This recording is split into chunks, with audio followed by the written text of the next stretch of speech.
It's not a game, it's a rich thing.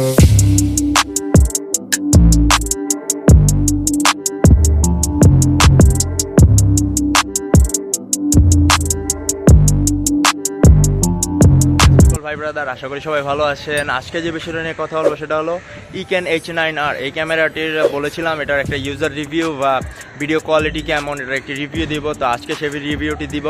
তো Eken h9r 1080 pixel, 720 pixel ও 4K video কেমন হতে পারে day এবং নাইটে আমার এই ভিডিওটিতে পেয়ে যাবেন। অবশ্যই চ্যানেলটি সাবস্ক্রাইব করতে হবে যারা চ্যানেলটিতে নতুন আছেন, আর অবশ্যই লাইক কমেন্ট শেয়ার করবেন। যারা এখনও চ্যানেলটি সাবস্ক্রাইব করেনি সাবস্ক্রাইব করে নেবেন। আর এই ক্যামেরাটি আমি আমার হেলমেটে কীভাবে সেট আপ করেছি সেটা হলো এভাবে।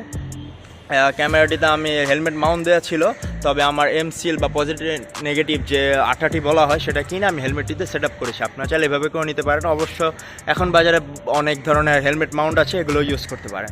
তো চলুন দেখে নেওয়া যাক Eken h9r এই ক্যামেরাটিতে আপনার ভিডিও রেজুলেশন বা ভিডিও কোয়ালিটি কেমন পাবো আমরা।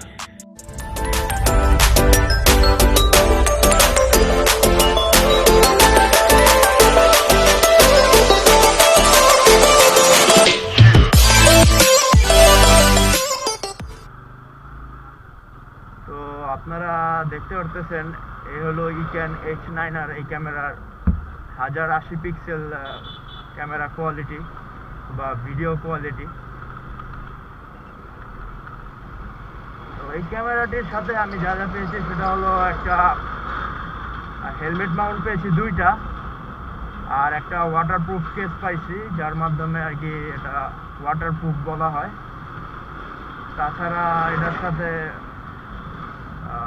আর যেটা হলো ওয়াইফাই আছে, এটার একটা ভালো দিক, যেটার মাধ্যমে আপনি আপনার মোবাইলে কানেক্ট করতে পারবেন। মোবাইলে কানেক্ট করার ক্ষেত্রে সেক্ষেত্রে আপনি আপনার মোবাইল থেকে ভিডিও ডাউনলোড করতে পারবেন, প্লাস আপনার মোবাইল থেকেই আপনার ক্যামেরা রেজুলেশন বা ক্যামেরা ভিডিও কেমন হচ্ছে আপনি মোবাইল থেকেই দেখতে পারবেন।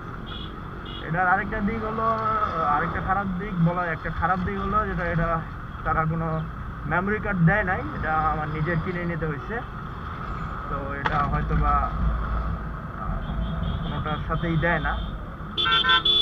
আরেকটা জিনিস হলো এটার সবচেয়ে যেটা বাজে লাগছে সেটা হলো কোনো হেডফোন জ্যাক নাই। তো যার মাধ্যমে আপনার হেডফোন জ্যাকের অপশন আছে, যেটার মাধ্যমে যদি আপনি হেডফোন জ্যাকটা বের করতে চান তাহলে আপনার ওয়াটারপ্রুফ যে কেসটা সেক্ষেত্রে এটা ওয়াটারপ্রুফটা থাকবে না, তাই হেডফোন জ্যাকটা বের করা যাচ্ছে না। তো হেডফোন জ্যাকটা বের না করার ক্ষেত্রে হেলমেটের ভাইজর খুলে কথা বলতে হচ্ছে, আর সাউন্ড কোয়ালিটি অতটা ভালো না।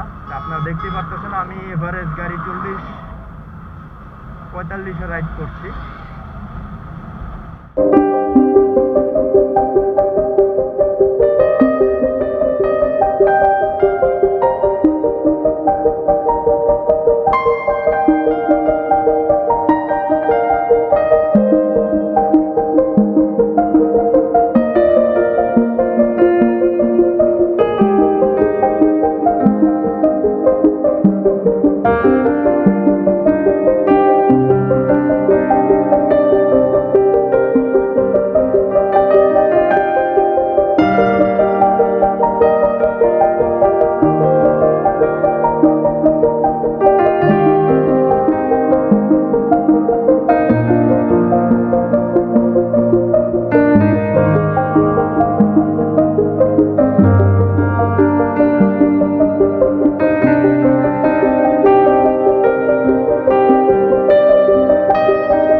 আপনারা পেয়ে গেছেন যে এখানে আপনারা এই ক্যামেরার মাধ্যমে কী ধরনের শ্যুট করা যায় বা বাইক ব্লগ করতে চাইলে কতটুকু সাপোর্ট দিবে। এটা যদিও অনেক হাই রেজুলেশন ক্যামেরা না, অন্য অন্য ক্যামেরাগুলোর মতো অনেক দামি না, তবে অল্প টাকায় আমার কাছে ওভারঅল ভালোই লেগেছে। জাস্ট এটা হেডফোন জ্যাকটা বাদে। তো আমার এই চ্যানেলটি যারা এখনও চ্যানেলটি সাবস্ক্রাইব করেননি অবশ্যই সাবস্ক্রাইব করে নেবেন, পাশে থাকা বেল বাটনটি প্রেস করবেন যাতে নেক্সট ভিডিও সবার আগে আপনার কাছে চলে যায়। তো আশা করি সামনে আমি আরও ভালো ভালো bike related blog, review, tech related video information আপনাদের কাছে নিয়ে আসবো। চেষ্টা করবো আপনাদের হেল্প হয় এমন কিছু ভিডিও বা ব্লগ, এন্টারটেনমেন্ট ভিডিও আপনাদের কাছে নিয়ে আসবো। চ্যানেলটি সাবস্ক্রাইব করে পাশেই থাকবেন, লাইক কমেন্ট শেয়ার করবেন। সবাই সুস্থ থাকুন, ভালো থাকুন, টেক কেয়ার, বাই।